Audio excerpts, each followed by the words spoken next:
The Rubik's clock seems like a very weird puzzle, but it's actually surprisingly easy.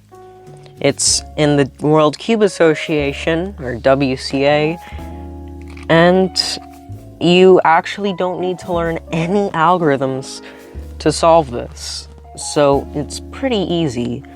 However, the turning for it isn't exactly the easiest to get a hold of. So that's going to be the first part of this tutorial, the turning. Now, you have 4 pins and 4 wheels. And let's just start by putting up 1 pin. Now, it is very, very, very important that you do not push up 1 pin and turn another wheel that does not go with the pin that is up. That is very important, because if you do that, then it messes up the other side of your clock, and you don't want that to happen. So please, when you're pushing up a pin, only turn one of the wheels that goes with one of the up pins. Now that that's out of the way, let's move on.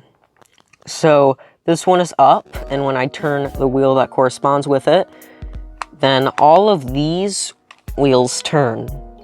So these 4 clocks turn. And that's how it works for all of them. This wheel, these 4 turn. This wheel, these 4 turn. This wheel, these 4 turn. Now, if you push up 2 adjacent ones, then all of 6 of them turn, like this. And that's how it works for all of them. And I'm sure you get it by now, but yeah, that's another thing. And if you do 2 diagonal ones, then all 7 of these clocks turn, meaning that only these 2 corner clocks don't turn. And if you push up 3, then all of them except this corner, for example, these 3, don't turn. So while you're scrambling this, just get a feel for how the pins affect what pieces move. So for example, like these 3, all of them, but this corner doesn't turn. And how 2 diagonals, all of these except these 2 corners turn, because it's these 4 and these 4. So let's get this scrambled. Okay, this looks pretty good to me. So the first step is to solve this cross here. And the second step is to solve the opposite cross. And the third step is to solve the corners, because the corners are actually linked to each other. They cannot be separated. So this one's at noon, this one's at noon, this one 6, 6. This one is this way, and this one is kind of the mirrored version. So you only have to solve the corners once. Anyways, that'll be the last step. So what you will look for is first you want to look for the center, which is this one. And you want to pair it up with one of these 4 edges. Let's go with this one. So you want to push up one of these 2, we'll just do this one, and push it up to where it matches. And then you just kind of want to keep building on from this. So let's see, these 2 can pair with this one here. Also, one tip, you don't want to line like this, because that kind of messes things up. You want to kind of go for an L shape first. So we'll push up this one, bring these down, and now we have the L shape here. And these 2 are actually paired up. I'll just show you a case where it isn't. Alright, so these match. So now we pair it up with one of these 2. We'll just pair it up with this one. So we push up this pin and we bring it up to here. So now all of these match, and then we push up both of these, because like I mentioned, it affects all 6 of these clocks, and match it up with the final one. And then we push up all 4, and then we turn them to where the clock is facing noon. And that is how you do the cross, at least for the first side.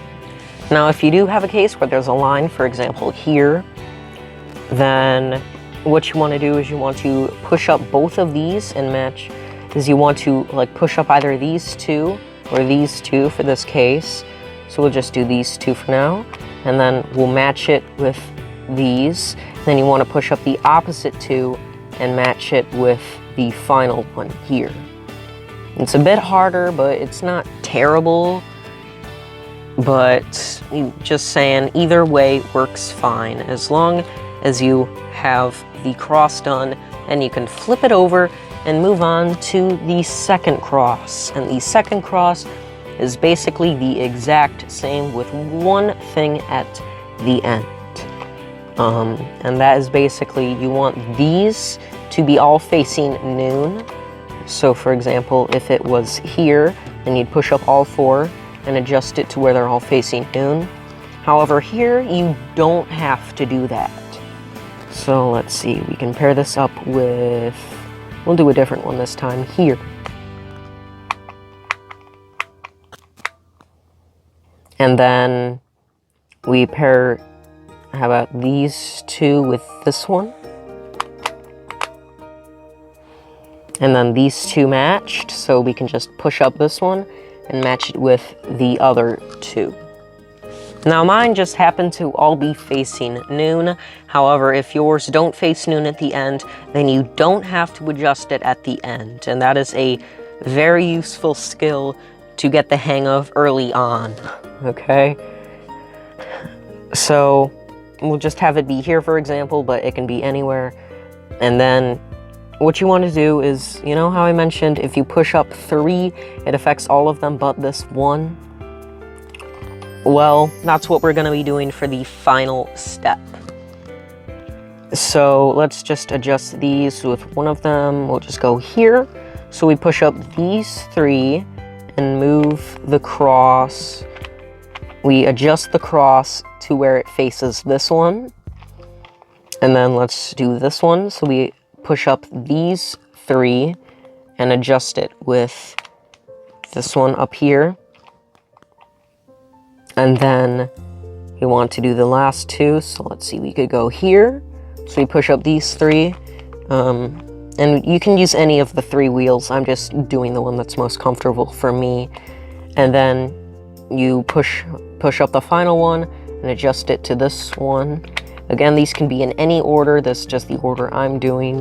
And then you push all 4 of them up, rotate it to noon, and assuming that you did not do the thing where you push up one and rotate one of the others.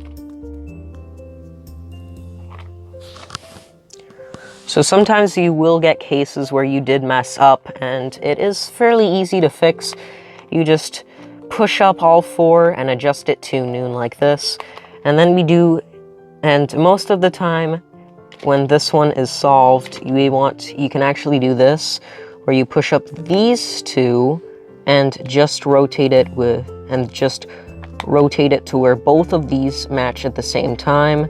And then you do the other 2, adjust it with these 2, then push, and then all of them are now solved. And now you can adjust it, and then it should be solved, in case if you messed up there. It's happened sometimes. It's okay for beginners, but please don't get into the habit of doing that. Here's just another corner case for fun. We have the cross facing noon, and like I mentioned, this one doesn't have to be facing noon. But, I mean, if it is facing noon, then I guess good job to you. So we'll match these with, let's say, this one. So you push up these 3 and rotate this one to where it matches. Then we can match it up with, let's see, that one. So we can push these up, match it with this one here. And then how about this one up here next? It can be in any order, doesn't matter. But now that these are matching, and then we can push these up to noon, and now we don't have to adjust it. Check the back, and it will hopefully be solved. But if it isn't, then just do that adjustment that I talked about earlier. Just once again, if your cross is not lined up correctly, then you push up, and hopefully all of these corners should be solved. Like this is correct, this isn't. So you push up 2 diagonal ones, and you match the cross with these 2 corners, like so. And then you push up the 2 other diagonal pins, and then you match it up with the other 2 corners. And then you adjust it all at the end, and now it should be solved. Just once again, just in case if that first one was a bit confusing. So, I hope you guys enjoyed this video. If you did, please subscribe for more tutorials like this. I have a new video plan, which is 10 videos a month, and I hope that works with you guys, and I will see you guys next time. Bye!